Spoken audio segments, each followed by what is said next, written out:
natin ulit. Bali, dalawa guys yung i-upload ko mamaya. Kay 8 na, okay na to. Saan pa ba yung iba? Wala na. Okay. Guys, sino yung naka-attend kanina? Ayan, guys, ano Ayan guys, kung gusto nyo guys mag-gold guys, try nyo guys sa tawag dito. Sa swing trade tayo. 1 week time frame. Ang problema lang dito guys, yung psychology. Dapat malagpasan nyo yung psychology. Hindi, sa mga bago, hindi ako nag-expect na mamamaster nyo yun kasi 2 years, it takes years. Yan, basta guys, wag nyo, kumbaga matagal yan, matagal. May process yan lahat. Yan lang yung mahirap dyan. Kaya guys, alamin nyo muna masterin nyo lang guys yung gusto ko lang ituro. Masterin nyo guys yung paano mag-identify ng zone, support and resistance, order block, same lang yan sila guys. Kung paano mag-identify ng resistance, support, or supply and demand, halos same lang yan. Then, master nyo yung setup, valid breakout. Yan. Tapos, punta ka lang sa 4-hour time frame. Yun. Hanap pa tayo guys ulit. Hanap tayo ulit ng valid breakout.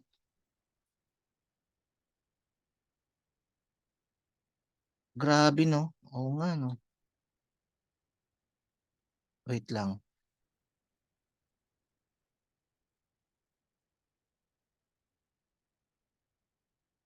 Ito may valid. Okay. Ito guys, tingnan nyo Ito, resistance area. Saan ba yung resistance dito? Ito, yan. Guys, ito guys, resistance area. Resistance. Yan. May nakita akong valid breakout. Saan ba yung valid breakout dyan? Ito. Guys, 4-hour time frame ulit Yan, 4-hour ulit. 4-hour time frame ulit. Pagpunta mo dyan, nag-swing, balik sa dyan. Guys, nag-breakout. Yan. Ito yung BIC natin. Very important candle. Ito, yan. Ito, yan. Ito. Bounce. Mangyayari, pwede ka mag-entry dyan. Entry ka ng short dyan. Pwedeng dito guys. O pag ganito kasi, abangan mo na lang sa imbalance. Sabihin natin sa imbalance, nag-entry ka dyan. Stop loss dito. Ito yung stop loss. Tingnan nyo guys kung ano nangyari. Nag-bounce yung price. Nag-triggered na. Ayan, TP hit. Ayan, nag-TP dito. Meron ka lang nakuha, siguro mga lang to 1 week yata. 1 week na holding, at least panalo. Basta guys, pag nakita mo yung ganitong setup, entryhan mo na kagad.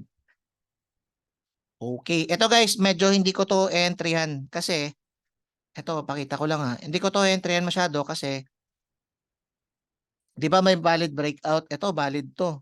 Klarong-klaro. Ayan o, valid breakout to. Yan. At least 2 candles. Saan ba yung BIC dyan? Ito. Ay, sorry. Itong candle na to guys, ito. Yan, ito. Itong candle na yung BIC. Gawin natin, i-box natin. Box. Box natin yan. Yan. Bakit hindi ko entryhan yan? Ito pwede dito. Kasi bumalik na. Ay, oo, pwede. Ito guys, pwede pala. Ayan. Yan dito guys. So, kasi nag-pullback pala dyan Tapos wala namang valid breakout. Ito yung stop loss mo. Tapos mag-hold ka ng Kunwari, dito yung stop loss mo sa dito. Yan. Lagpasan mo lang ng konti. Yan. Tapos, nag-hold ka ng 2 weeks. Ito, may psychology lang guys ng konti. Kasi hindi mo pa to nakikita Pero kung nakita mo to, kunwari ito yan, dito yan, hindi ko yan na-entryhan. Kaso dito kasi, wala namang valid breakout, kaya nag-hold ako kunwari ng 2 weeks. Ang nangyari, muntik na ako ma-stop out. Yan, muntik na ako ma-stop out, pero still, valid pa rin. Lupit pa rin ang strategy natin kahit muntik ka na ma-valid breakout. Ma-fake. Pero still, panalo pa rin. Nangingibabaw pa rin guys yung win rate natin sa setup. Yan, pag nag-hold ka dyan, meron kang magta-time 6 sa 2 weeks. Siguro kung months, tingnan natin kung months. Pero 1 to 2 weeks lang guys, okay na yan kasi pag months na, baka mag-reverse na Or ganito guys, ayan may naisip ako. Ito guys, mas maganda. Pwede mo siyang i-hold hanggat wala ka pang nakikitang valid na reversal. Kunwari, ganito. Ito yung example guys. So, kunwari, may nakita kang valid na setup dito. Okay, mag-i-entry ka. Wala kang TP. Huwag mong lalagyan guys ng TP. Huwag mong lalagyan SL lang. Tapos, di ba nakabay ka? Guys, di ba nakabay tayo? Ang gagawin mo, mag-i-exit ka lang once may nakita kang valid na 4-hour time frame na change of character. Pag nakita mo yun, exit ka na. Ganun lang, pag basta valid. Pero pag wala, wag ka na lang tuloy mo lang. Ito kunwari, ito. Ito wala namang tong valid eh. Ito walang valid dito, guys. Wala. Masyadong malalayo. Ito hindi ko to feel eh. Ito wait lang. Ito guys oh. Ito yung breakout niya 1 2 3. Ito hindi ko rin. Ayoko rin ito. Ito hindi rin pwede. Hindi rin siya valid. Kaya tingnan nyo guys, hanggat wala ka nakikitang valid, hindi talaga siya nagre-reverse ng matagal. Pero ito tingnan natin. 1 2 3. Ito pangit yung breakout niya. Ito hindi ko to iti-trade. Okay sana ako nagpalit lang sila ng konti. Maghanap ako guys ng valid. Tingnan natin kung ano yung resulta niya pag may nakita tayong valid breakout. Ito sana oh. Ay oo, ito nga. Ito guys, so tingnan nyo ah. Galing dito, bounce, bounce. Yan. Tapos, ito yung BIC natin. Itong candle na to. Ano ba yung tinatawag ni BIC? Ito yung last candle bago umangat. Pag naghahanap ka ng bearish.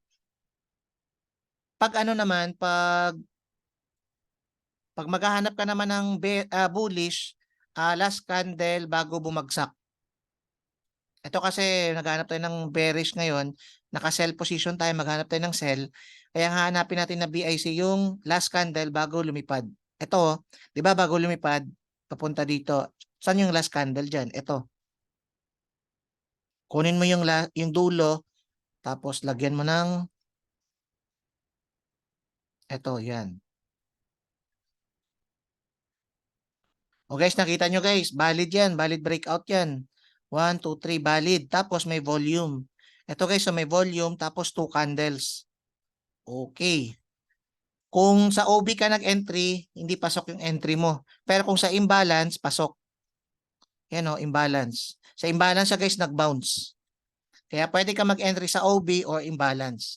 Pero kung dito ka nag-set ng S ng ano, diyan ka nag-set, tapos hindi na-hit hindi nag-trigger yung ano mo, okay lang yun. Ibig sabihin, hindi para sa'yo yung trade na yun. Kaya 2 weeks kang tatahimik muna. Kaya joke lang. Ano na yun, kumbaga hindi para sa'yo talaga yun. Kaya sa akin, 'di ba, lagi kong tinuturo, pag medyo malapit lang naman sa breakout or OB, entryhan mo na kagad. Or pag may makita kang imbalance na medyo malapit, entryhan mo na kagad. Ito kasi yung imbalance eh. Dito nagsimula yung imbalance, dito rin siya nag-bounce. Guys, tingnan nyo guys, ano nangyari, nag-reverse ka agad. Ayun oh. Boom. Basta may valid lang guys, sobrang sa 4-hour time frame. Ayun oh, oo nga no. Kahit ako din nababaliw eh. Basta guys, may valid breakout sa 4-hour time frame, i-hold mo ng 2 weeks tapos na yung usapan. Ganun lang. Lagyan mo lang ng stop loss. Tapos huwag ka na lang maglagay ng TP. Tapos, basta make sure nasa zone. Nasa zone area, may resistance dyan o support. Or OB. Yan, saan pa? Hanap pa tayo. Kasi gusto nyong i-practice yung goal, di ba? Ibig sabihin guys, kung effective na to ng ilang times, sa latest, effective na talaga to.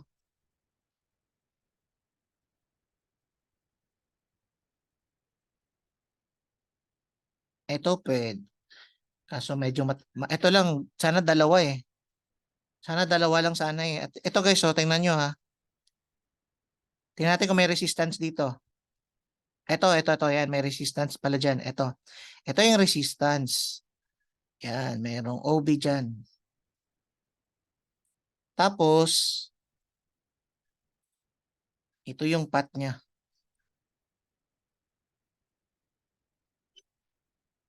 Ito, yan, yan. Ito yung last. Ito yung last na candle bago lumipad. Yan, kaya kukunin natin yan. Okay, kunin natin yan. Yan. Tapos, ito yung breakout. Ito siguro magdadalawang isip ako dito. Kasi dapat ano dalawa sanang candle bago mag-swing. Kaso ito kasi isang candle lang oh. Isang candle lang. Sana dalawang candle sana para at least yung breakout niya two candles. Okay. Ito medyo magdadalawang isip ako. Pero kahit magdalawang isip ako still yan, ito guys yan, pabagsak pa rin. Ayan oh, bumagsak. Boom. Yeah guys, malupit talaga siya. Kahit minsan magdadalawang isip ka, basta sa feeling mo na may ano diyan, may setup tayo diyan. Tapos may ito pa guys oh, mayroong tinatawag na volume. May lumabas. Ito hanap tayo ulit. Ayun, ayun, ayun, may nakita ulit ako. Tingnan natin kung may resistance o may support. Okay, may support. Okay. Ito guys oh, pakita ko sa inyo 4-hour time frame merong OB dito. OB. Tingnan nyo guys kung may valid breakout diyan. Yes, meron. Kasi galing dito, yan, two candles. Ito guys, ito yung nag-breakout. Ito yung BIC niya. Ito yung BIC.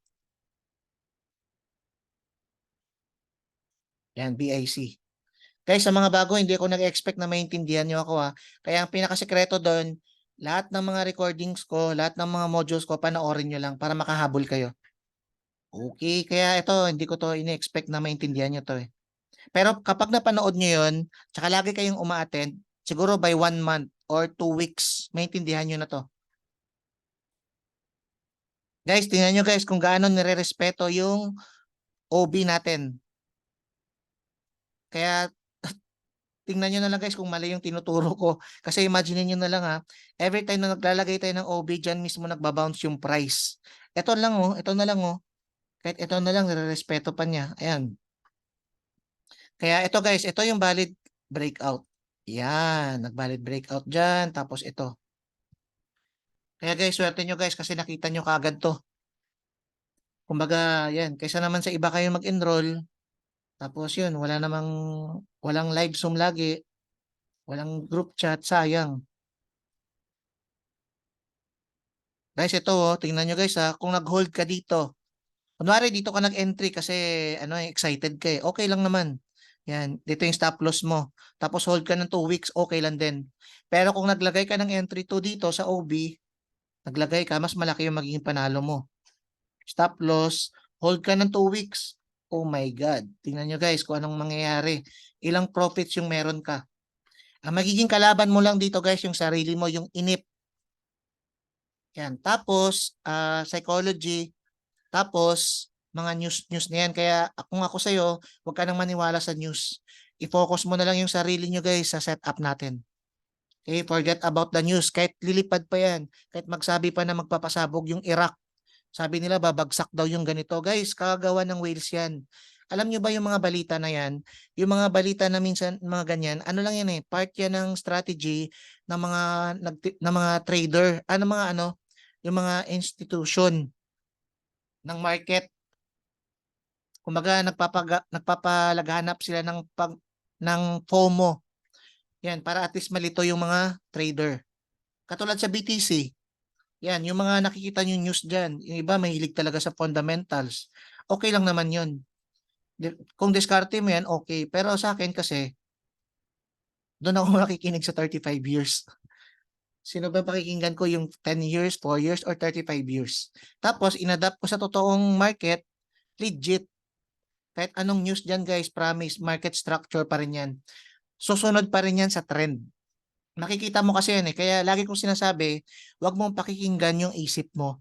Pakinggan mo yung kung ano yung nakikita mo sa market. Kung ano yung nakikita mo sa chart. Kunwari, ito, nakita nyo na.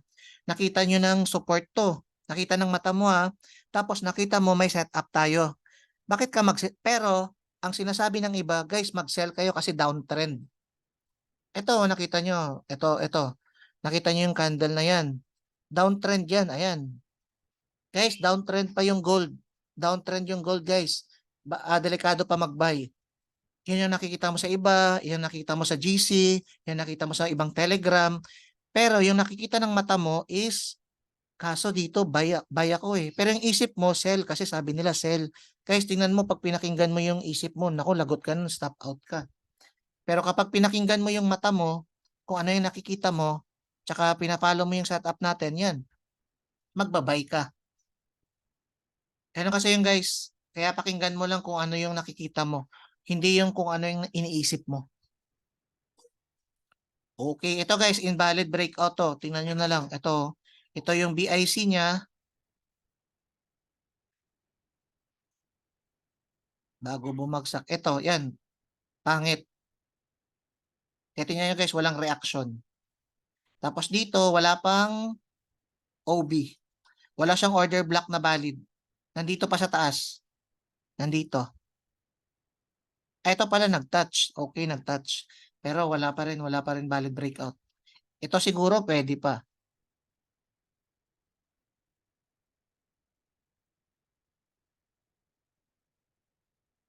Ito guys, ito. Tingnan ko lang kung may OB guys ha. May valid breakout dito eh. Ayun. Ito. Tingnan nyo guys ha. Kung napapansin nyo, every time na may nakikita kayong setup, always may OB yan. Pero pag invalid, walang OB. Ito oh. Sabihin natin ito yan. Meron ditong OB. Order block. Nandito siya ngayon. Yan, nandito siya ngayon. Lagyan natin lang ganito. Yan. Dito, paano ko to iti-trade? Coach, paano ko ba iti-trade yan? Guys, gamitin mo yung strategy natin na pat. Pat yan. Dito, swing. Okay, swing. Swing yan. Pagdating dito, oops, wait lang. Wait lang, mukhang may valid. Sorry. Dito pala guys, may valid dito. Dito pa lang may valid na. Ito, oh, ngayon ko lang nakita. Yan, ito. Yan. Ito yung magiging BIC natin. BIC. Tapos, ibabox natin yan. Box. Okay. Sabihin natin, nag-entry 1 ka dito. Ito yung stop loss mo. Pero sabihin natin, dito ka nag-entry sa gitna. Gitna lang. Ito yung stop loss mo. Okay, nag-hold ka ng 2 weeks. Anong mangyayari sa'yo pag nag-hold ka ng 2 weeks? Ayan, nakinita kang nag times 5. 5.5 yung kapital mo. Tapos dito rin guys, oh, ito, dito rin. Dito rin nagkaroon din ng valid. Kaya mas dalawa yung confluence mo guys. Mas dalawa yung binigay sa ating confirmation. Ito oh. Yan, nagkaroon dyan ng breakout. Anong nag-breakout dyan? Ito, at least 2 candles. 1, 2. Yan, tapos biglang bumalik siya, then bumagsak. Kaya dito, dalawa yung confirmation na magsisell. Mag-sell. Yan yung nakikita natin sa mata natin eh. Pero dito, dahil lumipad yan, yung mga newbies, yung mindset nila, guys, palipad yung gold. Mag-buy na tayo guys, mag-buy. Kasi palipad eh, uptrend eh. Pero ano yung nakikita mo sa mata mo? Kaso may reversal ako nakikita eh. Kaya ang susundan mo lagi yung mata mo, hindi yung isip mo. Part yan guys ng psychology. Yan. At least guys, may natutunan kayo ngayon ha. Nakita nyo uptrend. Yung iba ang gagawin nila, magbabay sila. Pero base sa trading plan natin, kung ano yung plan natin, sell talaga siya. Kaya nangyari, bumagsak. Kaya ngayon guys, punta na tayo sa latest. Latest na to, live na. Tingnan natin sa gold. Kaya guys, kung lumipad yung gold, wala tayong pakialam doon kung lumipad siya. Basta ang goal natin guys, maghanap tayo sa 4-hour time frame ng valid breakout. Then ano yung gagawin? Mag-hold tayo ng 2 weeks. 1 to 2 weeks guys, 1 to 2 weeks. Guys, gold only. Actually guys, pwede to guys sa lahat eh. Kasi nasubukan ko pwede sa lahat. Pero yung gold kasi guys, yung pinakamabilis. Mabilis kasi guys yung galawan ng gold. Kaya mas applicable to sa gold na lang. Kaysa maghanap, kumbaga dito, ang 2 weeks ni gold, pag sa iba mo hinold, siguro 1 month. Baka kating-kating na yung kamay mo nun, mag-close na. Baka nga 2 days pa lang, natatakot ka na eh. Tapos naiinip ka na kasi coach, ano ba yan, tagal, gusto ko nang manalo. Ganun yun. Kaya magiging kalaban mo dito yung sarili mo. Kaya kung nakapag-hold ka na dito, may valid breakout, may valid setup, kausapin mo yung sarili mo na mag-hold ka ng 2 weeks. 1 to 2 weeks. Pag yung tipong nakita mo yung ano, kunwari, dapat manalo ka ng $500 kung 2 weeks ka mag-hold. Kaso, sa 3 days pa lang, nakikita mo na $40. Tapos sa 5 days pa lang, nakikita mo na $100. Yan, tatanungin mo ito dyan, part yan guys ng psychology. Mamili ka guys, kung 2 weeks, pwede ka sanang manalo ng $500. Yan, sa 2 weeks, mananalo ka sana ng $500. Pero ito, hindi mo pa to alam ha. Pero possible kasi, base sa computation mo, 500 yung mananalo kapag nag-gold ka ng 2 weeks.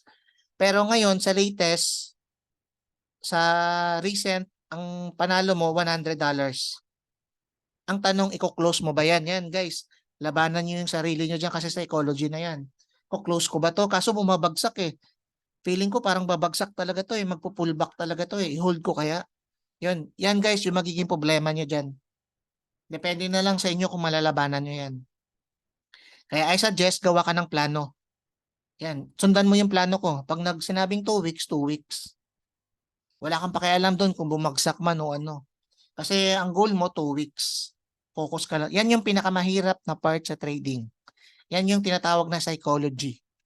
Maganda na yung may plano ka na, may trading plan ka na, alam mo na, marunong ka na mag-TA, may ganun ka kaso, sablay ka sa psychology. Yun, useless yung trading. Diyan nagiging useless yung TA. Kasi emotion kasi yan. Kaya dapat malupit ka dyan. Kaya swerte nyo kasi yun, may nagre-remind lagi sa inyo. Pero paano pag walang may nagre-remind sa inyo, walang nagpapalalim sa inyo? Sino magpapalalim sa inyo? Sa YouTube. Medyo mahirap yun guys pag sa YouTube. Kasi okay yan, na-motivate ka 1 day lang, 2 weeks. Ay paano pag ika 3 days mo na-lose ka, ma-motivate ka ba nun? Kaya iilan lang guys yung taong nagkakaroon ng self-motivated. Dapat self-motivated ka. Nagkataon kasi, ang pinakasekreto dyan guys, punta ka sa mentor na malakas yung energy. Yung malakas yung energy na puro positive lahat. Kaya katulad ko, tingnan nyo, pag nagsalita ako, di ba, minsan kasi ganito yan. May napapansin kayo minsan, medyo may time minsan na pag nag-zoom ako, tapos medyo mahina yung mga salitaan ko. Medyo wala akong masyadong energy kasi dahil yan sa mga members. May time kasi ng mga members na yan, iba nasusunugan. Kasi ito yung tinuturo ko yung A. Ang ginagawa C. Sabi ko 2%, 3%, ang ginagawa 20%. Kaya minsan pag nadadown sila, minsan ma-adapt ko yun minsan. Kaya minsan hindi na ako nag-open ng mga chat-chat eh. Minsan na lang. Kasi tulad yan, minsan nagsusum ako. Guys, ito yung OB. Ganito mag-OB guys oh. Pero okay lang yun. Okay lang sa akin yun ha. Kasi normal yun. Kasi kumbaga pinagdaanan ko yan eh. Ako nga, ito yung order block ko. Ituturo sa akin yung order block. Ito, guys, ito yung order block. Ito ganyan, ito ganyan. After 1 month ko pa yan bago mag-sink in talaga. Bago talaga mag-sink in sa isip ko yung order block na tinatawag. 1 month. Sa mga ganun, mga support and resistance, dyan pala nagbabounce. Kumbaga, sa umpisa, pagtuturuan ka, maiintindihan mo lang siya. Pero yung level ng pagkaintindi mo, parang 5% pa lang. Habang patagal ng patagal, after 1 week, pinag-aralan mo ulit siya, magiging 10%, maging 20%, 50% to 100%. Kaya ang sekreto dyan, paulit-ulitin nyo guys yung video. Kasi promise may magbabago dyan sa mindset nyo. Magugulat ka, medyo alam mo na pala siya. Kasi dahil sa paulit-ulit. Guys, sa YouTube ko guys, nandun lahat ng mga recorded ko. Yun. Tsaka guys, huwag kayong magtampo guys pag hindi ko kayo nare-replyan kaagad kasi ang dami nyo kasi lahat sa inyo isa-isa magtatanong sa akin, hindi ko kayang replyan yan. Kumbaga, mawawalan ako sa focus, hindi na ako makakapag-trade ng maayos. At the same time, nagbibigay kasi ako ng trading idea sa inyo, di ba? Kaya intindihin nyo na lang guys, kumbaga, pag nasagot kita after 1 day pa, okay lang yan, at least nasagot kita. Kaya ang ginagawa ko guys na diskarte, lagi akong nagpapasum. Kaya yung mga hindi ko nasasagot sa chat, at least sa Zoom, nasasagot ko. Para pangkalahatan na. Kaya guys, sa akin naman, 'di ba napansin nyo, ilan pa lang tayo, siguro mga 100 plus. Pag tumagal kasi niyan, gagawa kasi ako ng core leaders diyan. Kaya yung laging uma-attend sa G sa ano ko, sa Zoom natin, darating kasi yung panahon, magsi-step up talaga yan. Promise guys, lahat ng laging present sa Zoom natin, darating yung, wag kayong magtataka kung bakit gumagaling yan. Kasi syempre, na ano na yan, naduduplicate ko na yan. Ito yung style ko guys ng duplication. Yan, wag kayong magtaka kung darating yung time may lalabas sa GC na parang si coach to yung salitaan niya parang si coach siya. Parang the way niyang ganun. Kasi ibig sabihin, minomold ko na yan na magiging core leaders ko. Kasi darating kasi yung time, syempre, pag dumami tayo, naging 1,000 tayo, 2,000, kailangan mo na ng mga core leaders dyan. Ibig sabihin, kumikita na yan. Yun. Siya naman magtuturo ng mga risk management, ganun. Yan, ano pa ba? Sa akin, coach recommended po na deposit para sa swing trade, $200 pataas. Pero kasi guys, ito guys sa multibank kasi guys, may dalawang option kasi doon. Pwede kayo mag-standard 50% ang ano doon or pwede kayong sa pro. Guys, I suggest wag kayong mag-standard guys. Ako na mismo nagsasabi na ako na mismo dapat pabor sa akin 'yun. Pabor sa akin 'yun kasi lalaki yung rebates ko doon. Guys, pero wag kayong mag-standard. Pro lang yung gamitin nyo kasi low yung spread at the same time sakto lang yung rebate sa akin nun, yung dagdag. Pero ang goal ko kasi dito, lumiit kasi yung spread. Kasi useless yung may 50%, 100% ka. Pero malaki din yung spread. Sayang, kawawa yung trader mo nun. Kaya pinili ko pro lang, pro account na lang. 20% lang yun, pero at least okay naman yung spread. Tsaka guys, ito yung kagandahan. Pag may event kasi, yung gold kasi sa ibang broker na experience ko, pag may event, nagiging 200 yung spread. As in 200 talaga. Pero dito kasi sa multibank, kunwari yung spread niya 20. 20 to 24 lang kahit may event pa yan. Pag ganun, ganun lang siya. Anong tawag doon? Parang hindi siya gumagalaw yung spread. Pero sa iba, stable spread. Yan, kahit may event. Yun. Tsaka ano guys, pwede magdeposito ng GCash. Tapos 2005 na yan. Basta search na lang guys, multibank. Trusted na yan. Sobrang ano na yan. Kahit yung pera mo dyan, kahit sobrang laki na, hindi yan mawawala. Safe na safe yan. Okay. Ito may laban sila. Fanatic ako ng yun. Guys, yun lang guys. Guys, may question kayo. Paki-type lang guys. Paki-type pa. Ngayon guys, di ba kunwari, bago ka o nahirapan ka pa. Dahil tapos naman ako sa topic ko na about sa gold, pwede ka magtanong ngayon. Kung saan pa yung hindi nyo na ma-master. Guys, paki-chat lang guys. Pero kung wala na kayong tanong, yun. I-end na natin to. Pero pag may tanong kayo, yun, pwede guys. Kumbaga, lubos-lubosin nyo na.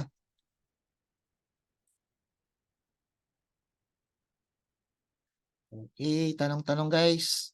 O, dahil walang tanong, guys, cut na natin to. Ito, meron. Coach, ilang lot size yung pag-swing? Anong bias natin sa gold? Explain ko lang, mama. Ito guys, ito yung gold kasi. Yan, walang bias dyan. Basta guys, siguro bagong sali lang to. Tawag dito, in-explain ko na kanina yung about sa swing trade, about sa gold. Pero ngayon, wala akong trade dyan sa gold. Hindi ko to iti-trade. Ang iti-trade ko dito pang swing. Kung ano tinuro ko kanina, ganun. Pag may nakita akong W dyan, valid breakout, doon ako magte-trade. Yun lang. Tapos, anong, ilang lot size sa swing? Guys, ito, gagamit ka ng calculator ulit. Ganito lang kasimple. Kunwari, lagay natin dito gold. Yan. Tapos, meron kang account size na $200. Tapos, risk reward ratio mo, sabi natin 3%. Risk ratio mo pala. Magti-trade ka ng 3% ng total capital. Sabihin natin na nandito ka nag-long, ito yung stop loss mo. Meron kang stop loss na, ito guys, yung pips. Guys, record nyo to sa mga bago. Ito yung pips. Dito mo makikita yung pips, yung 1991. Pips yan. Dito sa USD CAD, Dito mo makikita 81 pips. Ito 81 pips. Okay, dito lagi sa baba yan, sa baba. Pag nagbabay ka, pag mag-sell ka, pag magsisell ka, sa taas yan. Meron tayong 78 pips. Yan, 78 pips katabi ng 0.57%. Yan yung pips, guys. Ngayon sa gold tayo. Ito yung stop loss mo. Yan, tapos dito ka nag-entry. Ibig sabihin, yung stop loss pips mo, meron kang 1936. Okay, 1936. Ilan yung tataya ko, coach? Bakit ganun sa gold? $6. Guys, 0.01. Kasi gold to eh. 0.01 guys, nakalagay dito 0 lots. Pero ang minimum niyan, 0.01. Yan yung pinakasagad. Kaya kung mas maganda, mas malaki yung kapital mo. Sabi natin 500. Ayan, 001 pa rin. Ibig sabihin guys, ang pinaka minimum guys sa gold na pwede mong i-trade sa swing 0.01. Sin yun lang. Siguro pag $200 yung capital mo, siguro yung risk mo dito mga ano, mga 6%. Tingnan natin. Ayun, 6% nga guys. 6%, 0.01. Eh coach, kaso ano eh, high risk yan eh. Eh di ano na lang, huwag kang mag-trade na lang ng gold, ng swing. I-disregard mo yung turo ko. Pero kung gusto mong sumabay sa turo ko, dagdagan mo, $200 mo, 6% talaga yon. Pero kung gusto mo naka-risk management ka, dagdagan mo to. Kumbaga wala tayong choice. Yan. Kahit gawin mo yan 200 na lang. Tapos ito 4% siguro, tingnan natin. Yan 4%, $16. Kumbaga ano lang yan, dagdagan mo yung capital mo or wag ka na lang mag-trade sa gold. Pag-alanganin. Or pwede ka mag-trade sa gold $200 pero itatak natin sa isip natin na 6% risk ka pala. Ganon yun guys. Pwedeng dagdagan mo o ganun.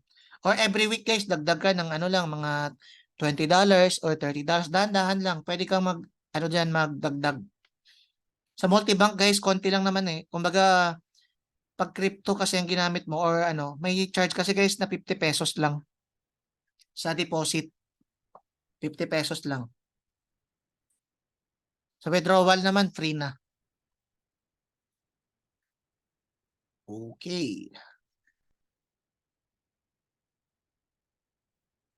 Sir, ang pinakasekreto dito, nasa YouTube ko or ano, pasa ko na lang ulit sa GC.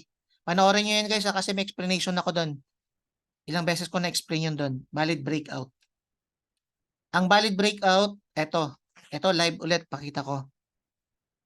Ang valid breakout, yan, dapat marunong ka magpat. Dapat marunong ka magpat. Ano ba yung pat? Yung mga swing-swing na to. Ito, nakita nyo, may swing. Swing, swing, swing. Pero hindi nyo agad-agad mamamaster to kasi pag baguhan ka, ano yan, medyo matagal-tagal yan. Kasi may mga FOMO-FOMO dyan. Katulad nito, paano mo to ipapat? Pero dahil matagal na ako, syempre nakikita ko na. Kumbaga sanay na yung mata ko. Through experience. Pero pag bago ka, pag nahirapan ka, okay lang yun. Kasi normal tawag doon. Practicein mo na lang. Yan. Tapos, ang BIC dito, itong candle na to. Or pwedeng ito. Dalawa sila. Paano naging BIC yan?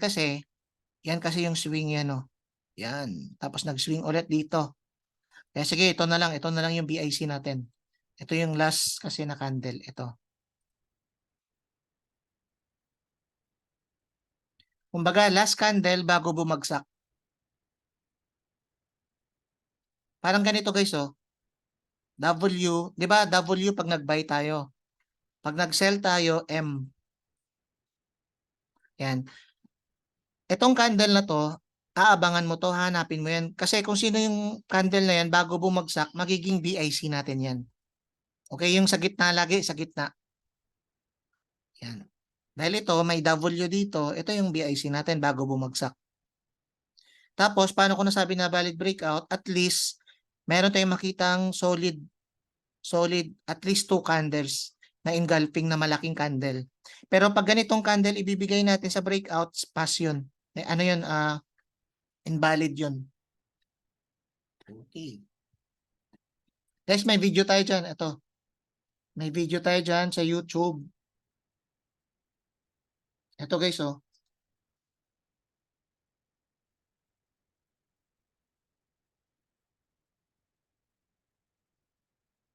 How to, wait lang. Ito guys, ito. Actually guys, dalawa, oh. Ayan, oh, dalawa. How to identify fake or valid breakers. Dalawa na, inano ko dyan. Alam nyo na yan. Ipapasa ko na lang ulit yan sa GC. Yan, pati yung link. Nandyan lang guys, hanapin nyo lang. Dalawang video na yan, kompleto na yan. Okay. Guys, wala na yatang tanong. Okay na. Medyo nawala na rin yung energy ko. Tapos na. Expired na. Yan, order block. Ano ba yung order block? Ito yan. Yung last na kanto. Ito, 1, 2, 3. Diba may swing? Yung last nito, bago bumagsak. Yan. Anong candle bago bumagsak? Yung last niya, ito. Yan. Itong candle na yan, na bullish. Bago bumagsak. Ito yung last. Di ba bullish candle to, tapos ito bearish. Yung last candle bago bumagsak, ito. Ang tawag dyan, supply o resistance o order block, same lang. Same lang sila guys. Pero tingnan guys, tingnan yung pag-bounce, oh. Saktong-sakto. Ibig sabihin, valid yung mga tinuturo kong order block lagi. Order block yan, katulad nito. Ito guys, oh. Ito order block din to kasi bago siya lumipad, ano yung last candle bago siya lumipad? Ito yun. Yun. Ang tawag naman dito, support, demand, or order block. Same lang yan guys. Okay, sana nasagot ko yan, ha. Tapos ano pa?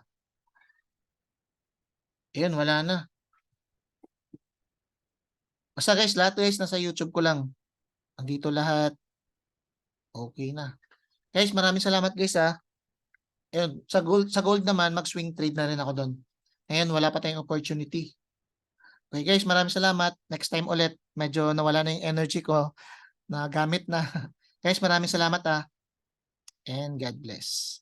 Welcome po, welcome. Thank you, Coach.